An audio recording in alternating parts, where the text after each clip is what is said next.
file, open, project. Dia tadi saya pindahkan ke kelas C. Nah, ini dia.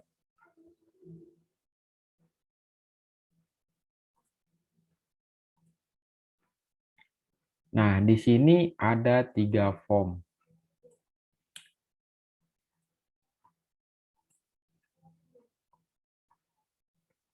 Saya hapus dulu.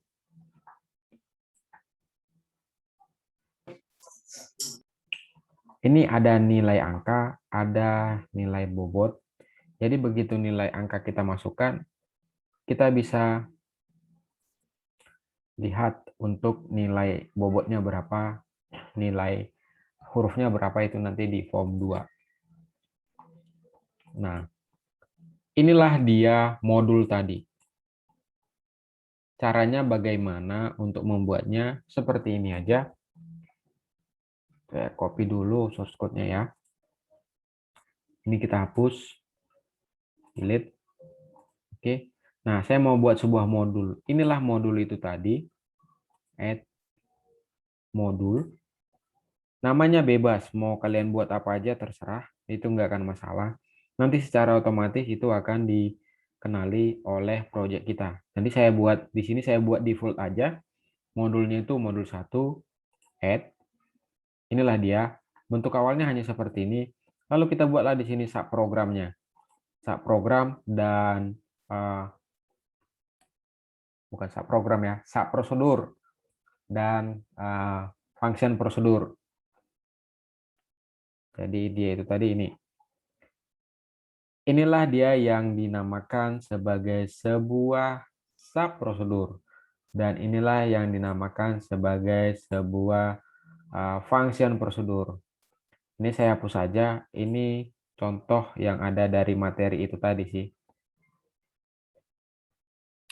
Jadi, kita tidak membuat fungsi ini atau coding logika ini di dalam kontrol itu masing-masing. Nah, jadi misalnya dulu ini kita jalankan.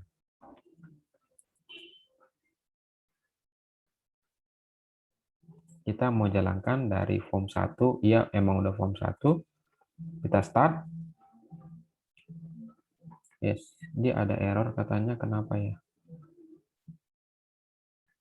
Oh, sebentar. Karena kita tadi matikan si kuadratnya.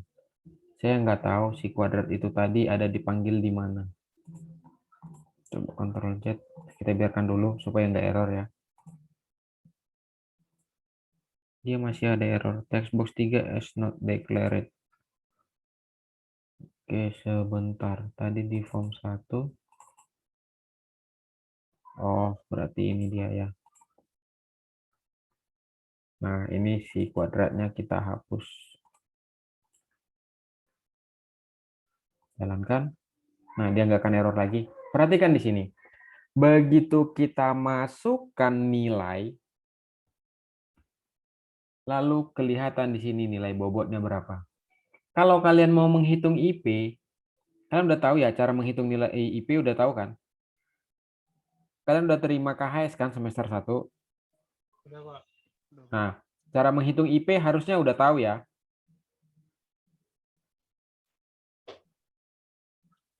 Nah, untuk menghitung IP itu adalah jumlah SKS per masing-masing mata kuliah dikalikan dengan nilai bobot. Jadi nilai bobot itu di sini nilai bobot itu dia bobotnya itu 4 jika dia 81 ke atas. Bobotnya itu 3,5 jika nilainya itu 3,5 bobotnya itu 3,5 jika nilainya itu 76. Nah, ini kan nilai murni yang kalian terima saat kalian melakukan ujian. Nilai bulat antara 1 sampai 100. Lalu dikonversikan ke bobot. Nah, jadi nanti akan kalian dapat nilai itu nilai A, B, C. Jadi untuk supaya jangan bingung ya, A itu 4, B plus itu 3,5, C itu berapa? C itu dia di sini berarti 2,5. Nah, ini dia fungsinya. Jadi Saat kita jalankan, kita hanya tinggal panggil di sini. 80 itu dia dapat bobotnya 4.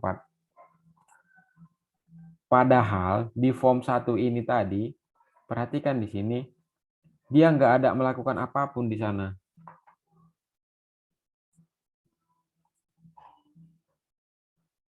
Hanya ini. Jadi inilah yang dimaksud dengan mana tadi?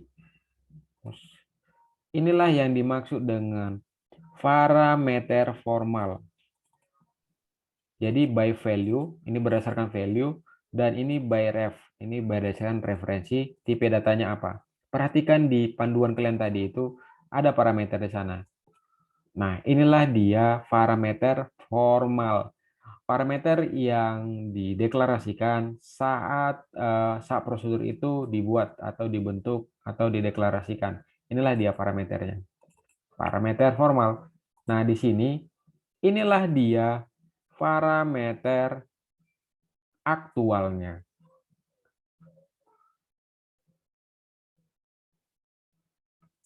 Inilah dia yang by reference tadi, ini yang berdasarkan nilai tadi.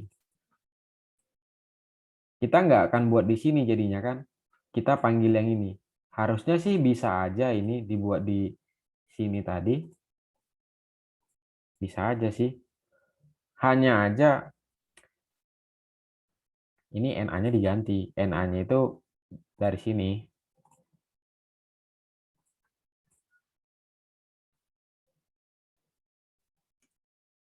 Nah, kan nggak akan error dia.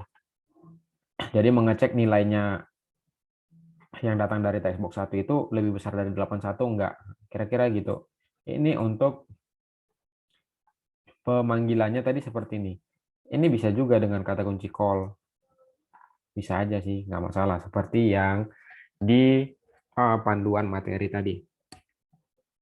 Inilah dia saat prosedur. Kenapa gini dibuat? Kenapa seperti ini dibuat? Jadi ketika kita mau dia pakai nanti di form yang lain, nggak perlu berulang kali.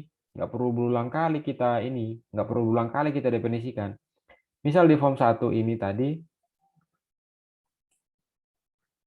desainnya seperti ini.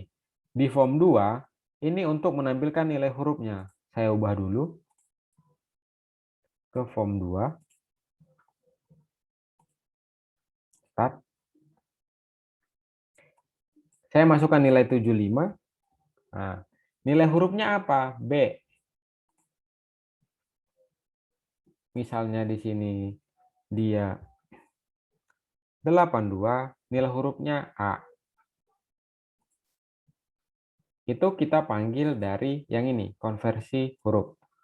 Nah, ini kan di form 1. Dan yang tadi di form 2. Misal kita mau pakai yang tadi itu menampilkan nilai hurufnya. Di sini ya, nilai huruf di sini ke dalam text box. Ini text box-nya.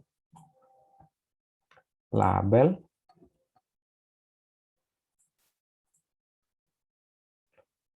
Nilai angka.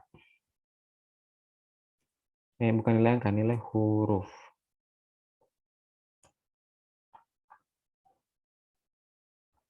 Jadi ini nanti akan secara otomatis terisi dari text box yang diisi.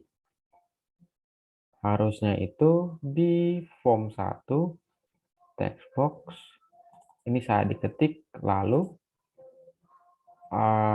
text box 3 ya. Text box 3 titik text sama dengan konversi huruf lalu value dari text box 1. Value dari text box 1 titik text tutup kurung. Harusnya udah seperti ini aja. Oke, kita jalankan. Oh, ini form 2. Maaf, saya belum ubah. Saya ubah ke form 1. Saya simpan, jalankan. Nah, ini masih aktif ya. Nah, yang ini tadi udah saya buat disable saat form load-nya. Nah, di sini kita buat 90. secara otomatis untuk nilai hurufnya itu mengambil dari functionnya, function prosedurnya.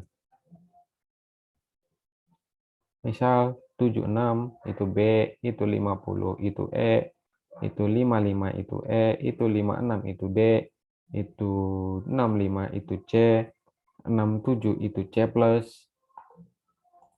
Nah, kenapa dibuat begini? Itu tadi. Misal nantinya ternyata ketentuan untuk nilai A itu tidak lagi dari 81, tapi harus 85. Jadi kita hanya satu kali aja ubah di sini.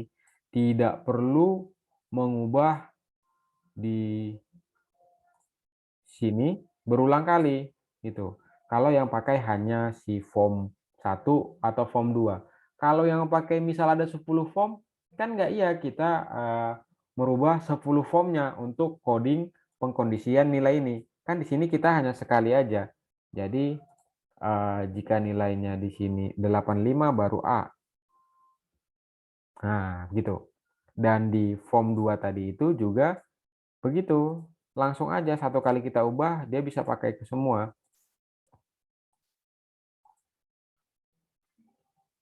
85. 84 masih B. Nah, gitu dia. Nah, inilah konsep dari pemrograman berorientasi objek. Itu kita buat sana sub prosedur, kita buat di sana function prosedur. Oke, sampai di sini. Ada yang mau bertanya? Jika ada yang mau bertanya, silakan.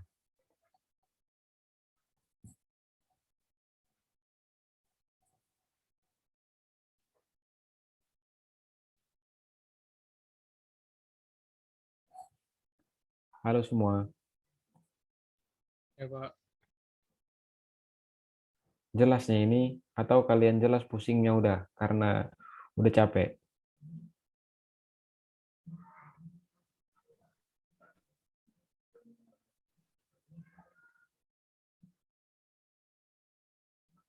Jelas, Pak. Oh, jelas ya. Udah bisa pakai dengan fungsi prosedur dan sub prosedur. Oke, kalau mau ada yang nanya nanti silakan ditanya aja. Saya lanjut ke form yang satu lagi. Itu seperti ini. Form 1. Ini form kosong. Form kosong.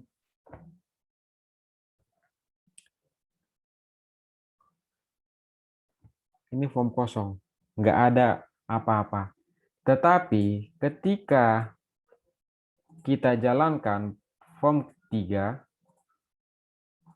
nanti secara otomatis akan membentuk atau membuat elemen kontrol di sana. Jadi di sini form 3-nya itu ketika di load, nah dia akan membentuk elemen kontrol. Jadi saat kita jalankan yang Pak, muncul permisi, di Pak. ya, Screen-nya belum Bapak aktifin. oke, sebentar Iya, Pak. sebentar. Sorry ya.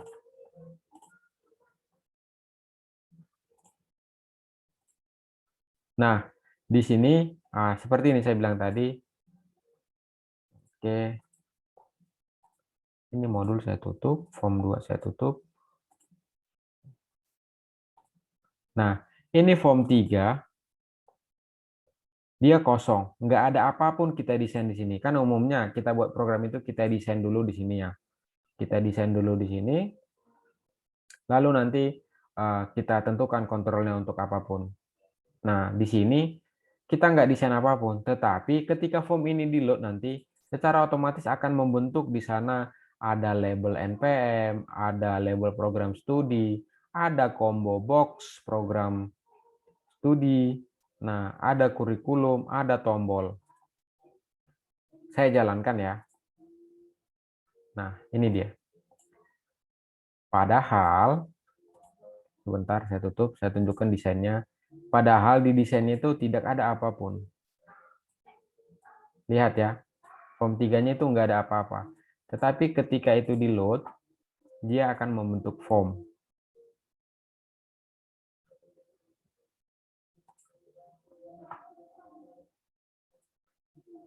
Nah, itu tadi dia saat form ini di load.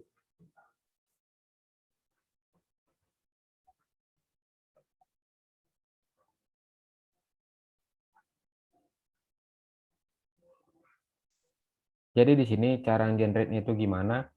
With event dim. Nah, jadi deklarasi sebuah variabel ketika event apa? Eventnya itu form load. Nah, deklarasikan sebuah variabel ketika event form itu di load. Label ada label npm, label prodi, label kurikulum, label input npm, ada combo prodi, ada kurikulum, ada tombol proses. Nah, semua variabel ini itu didaftarkan sebagai sebuah kontrol di dalam formnya. Nah, makanya di sini ada kata kunci kontrol. Nah, dia dimasukkan ke dalam array dan array itu adalah sebuah kontrol form. Jadi, ketika form itu di load, me controls add range, me array control. Jadi, kontrolnya itu ditambahkan dari array control. Lalu ditentukan posisinya. Jadi dia akan di mana? Ada label npm, teksnya itu label npm. Itu siapa yang ribut?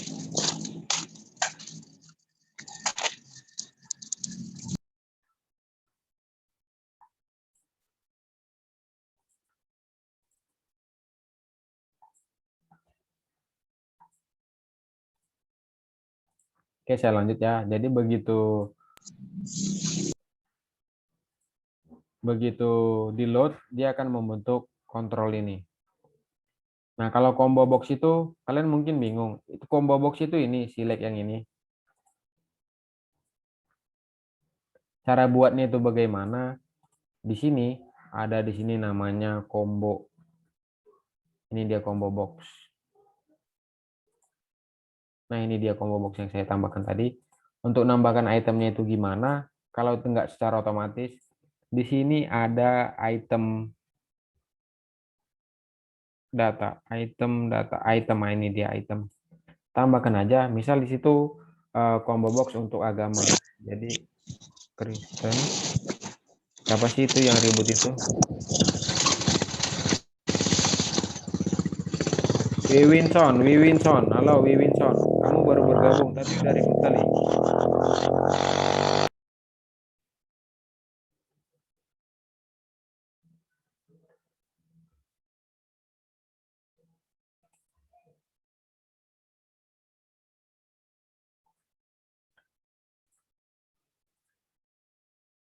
Nah, caranya bagaimana? Misalnya Kristen, Katolik, lalu Buddha, lalu Islam, lalu Hindu.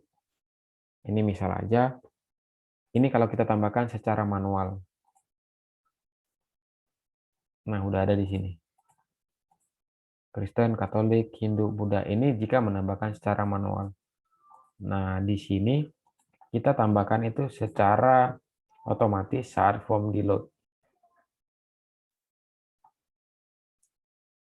Nah, ini location itu untuk menentukan posisinya. Di sini kan 50,20. Jadi 50,20 itu kira-kira letaknya di sini. Kalau kita mau geser, misalnya npm itu misalnya 30,20. Nah, dia akan lebih ke kiri. Kira-kira gitu.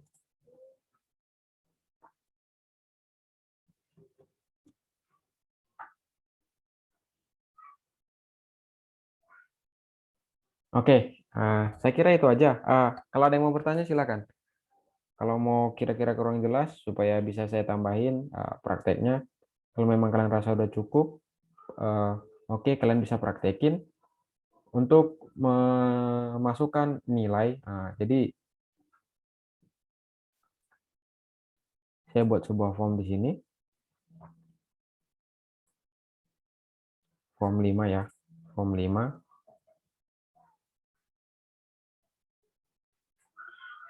Di sini kita buat label.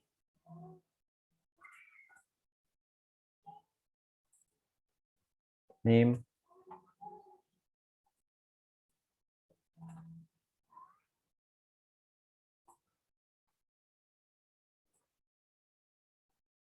Aduh. Name. nama.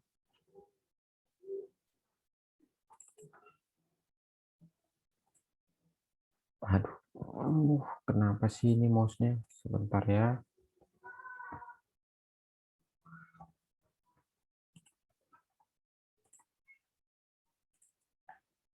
Nama, nilai.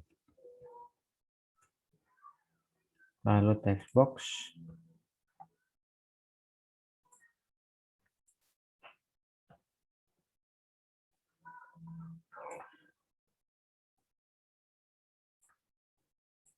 Aduh.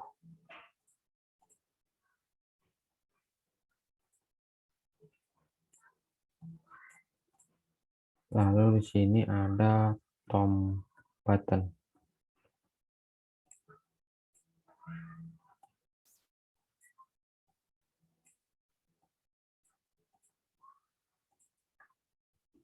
Proses. Lalu list box.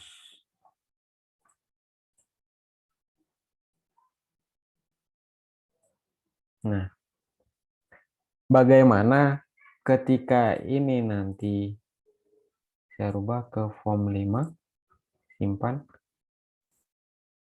Ketika dimasukkan NIM, dimasukkan nama, dimasukkan nilai 80, diproses, diklik tombol proses, dia akan masuk ke list box. Yang 3 ini masuk, dan akan masuk juga nilai bobot dan nilai huruf. Nah, itu dengan konsep modul.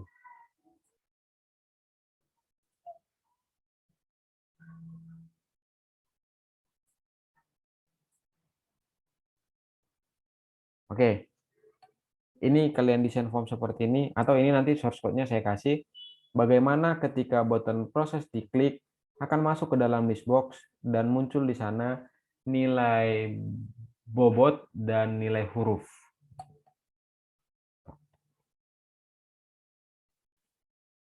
Bisa ya? Itu untuk latihan kalian, untuk tugas kalian itu sebagai penilaian ke saya nanti sampai sejauh mana pemahaman kalian. Nanti kan kita masuk hari Kamis, saya nggak akan suruh kumpul, nggak usah dikumpul. Jadi kalian praktekkan aja, kalian siapkan itu di rumah. Nanti hari Kamis saya akan tanya siapa yang mau menunjukkan hasil kerjanya.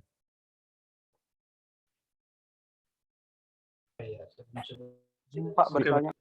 Ya, silakan. Berarti itu binding data harus ke Microsoft Access ya, Pak? Enggak perlu ke Microsoft Access. Enggak, dia hanya nuliskan hanya seperti pertemuan yang kemarin itu, dia nggak perlu ke basis data. Pak usai, Pak. Enggak, dia hanya menuliskan ke situ aja, hanya menuliskan. Nanti kita basis data, seperti saya sampaikan ke kelas yang lain itu, kita basis data setelah UTS. Nanti setelah UTS, kita akan buat ke basis data. Dan kita jangan pakai Microsoft Access. Microsoft Access itu dia terbatas, hanya standalone, hanya komputer kamu aja. Jadi, saya mau penyampaian ke kalian itu, basis datanya kita pakai MySQL. Nanti MySQL itu kita bisa koneksikan ke server luar juga. Jadi konsep pemrograman client server itu kalian juga udah dapat gitu. Nah, kalian bisa sembari pelajarin tentang basis data. Itu sistem basis data itu kita pakai MySQL. Bagaimana membuat sebuah database, bagaimana membuat sebuah table di dalam database, bagaimana menuliskan data record ke dalam table itu.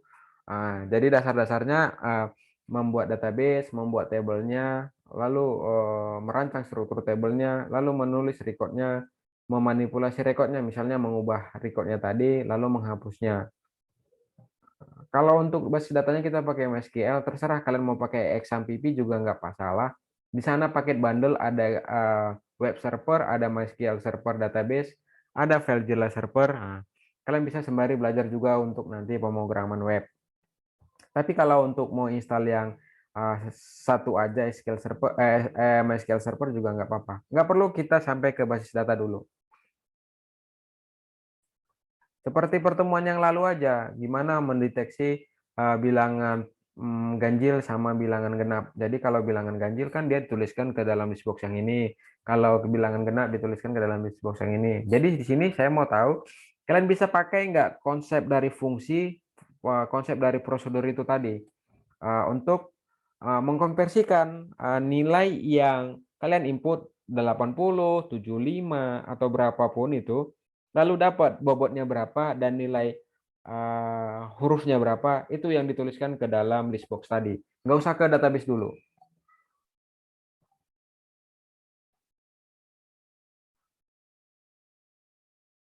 Jelas? Jelas, Pak. Jelas, Pak. Jelas, Oke. Pak. Yang lain, kalau mau bertanya silakan. Nanti yang tadi saya kirim aja untuk rancangan kalian. Yang lama pun sama sih itu, project yang lama itu yang saya kirim ke kalian tadi itu yang saya ubah-ubah. Tapi nggak apa-apa, nanti saya kirim lagi. Yang lain kalau adik-adik ada yang mau bertanya silakan tanya aja. Sembari saya mau buat absensi kita. Sama-sama udah lelah kita ini. Non-stop pagi sampai sore. Tapi ada kalanya memang harus seperti itulah. Oke, saya mau ambil absen kalian. Tolong semuanya aktifkan videonya ya. Sambil yang belum absen chat, diingat siapa yang belum absen chat, silakan dibuat absen chatnya.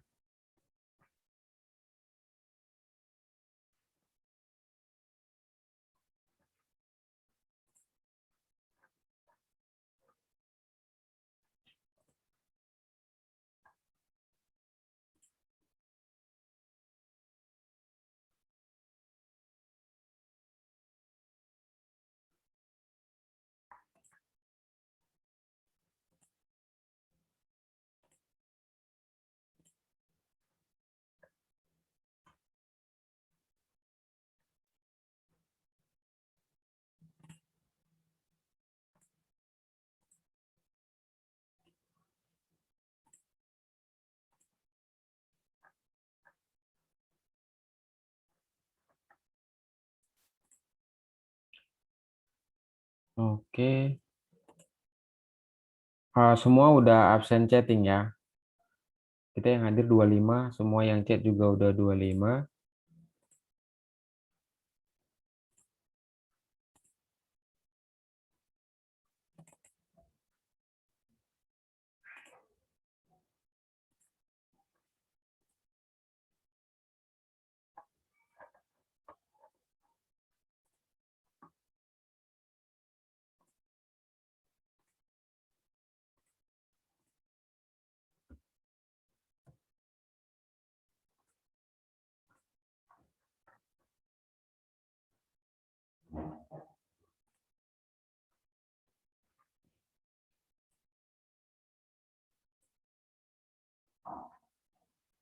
Oke, si Immanuel Frederick. Tadi kan kamu tanya yang kita koneksi ke basis data. Udah coba-coba ya sampai ke basis data akses ya? Udah, Pak. Berhasil. Berhasil, Pak. Oke, kita ada waktu 5 menit lagi. Kamu boleh tunjukin nggak?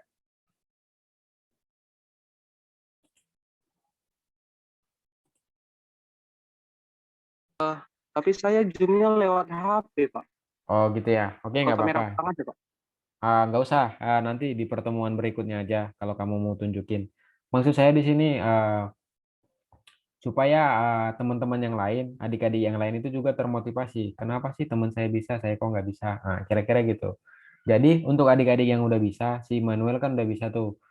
Si Manuel berbagi sama temannya. Kira-kira kamu bisa bahas konsep ke mereka. Secara praktik mungkin akan sulit, akan susah karena satu di mana gitu kan. Atau literatur yang kamu pakai atau panduan yang kamu pakai bisa sharing ke mereka. Jadi eh, supaya yang lain juga termotivasi gitu, bisa praktekin. Jadi nanti setelah UTS kita akan bahas ke database-nya. Jadi gimana melakukan operasional ke basis data. Nanti di pertemuan kelima dan keenam itu, ini kelima ya, keenam dan ketujuh itu, keenam dia tentang array, ketujuh tentang grafik. Nah, jadi nanti mudah-mudahan sempat sampai kita belajar tentang menampilkan dari basis data itu ke grafik. Nah, mudah-mudahan ya. karena dasar untuk basis datanya kalian belum dapat. Jadi untuk dasar saya harus sampaikan juga ke kalian biar jangan bingung gitu. Si Immanuel bagus, kamu bisa belajar dari ke sana. Cuma begini, nanti saya akan kirim ke kamu linknya. Kalau kamu bisa pelajarin ke MySQL juga akan lebih bagus. Karena untuk akses itu kan dia hanya akan stand alone nantinya, hanya komputer kamu sendiri aja yang bisa pakai dan harus diinstal akses juga kan gitu. Jadi kalau MySQL itu kan kamu bisa install di server nanti. Jadi program kamu pakai di komputer A, B, C, D, E nggak masalah, dia bisa akses ke basis datanya. Yang penting terkoneksi lewat jaringan. Nah, gitu dia.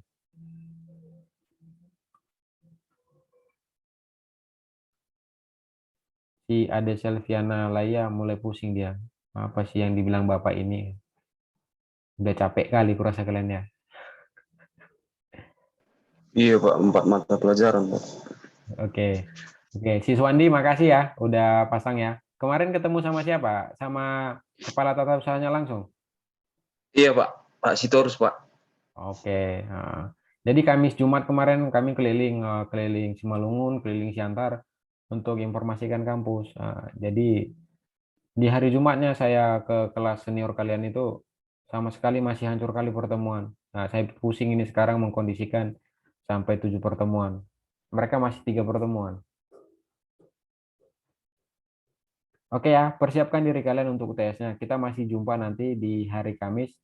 Mudah-mudahan bisa kita kejar untuk pertemuan 6 dan 7 ya. Pak izin Pak, Ya, silakan. kawan saya habis baterai tadi ngejumpa. Oh, nanti kamu chattingkan aja di ini, di grup. Oke Pak. Nah, di Oke Pak. info siapa namanya, inimnya berapa ya. Oke Pak. Ada lagi? Makasih ya Pak. Oke.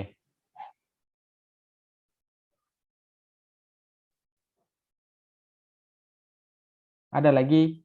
Kalau tidak ada, supaya kita sudahilah, supaya bisa istirahat juga untuk tugas-tugas kuliah yang lain juga bisa ambil waktu gitu. Udah senyum-senyum si Ida Selviana. Ore udah siap ini, udah capek kali kami.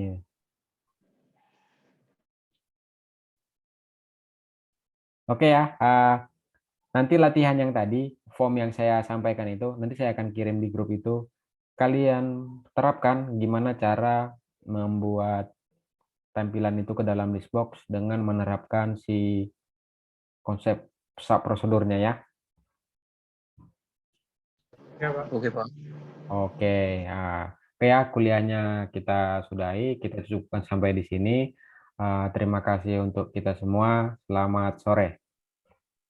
Sore Makasih Pak. Pak. Sore Pak. Sore, oke.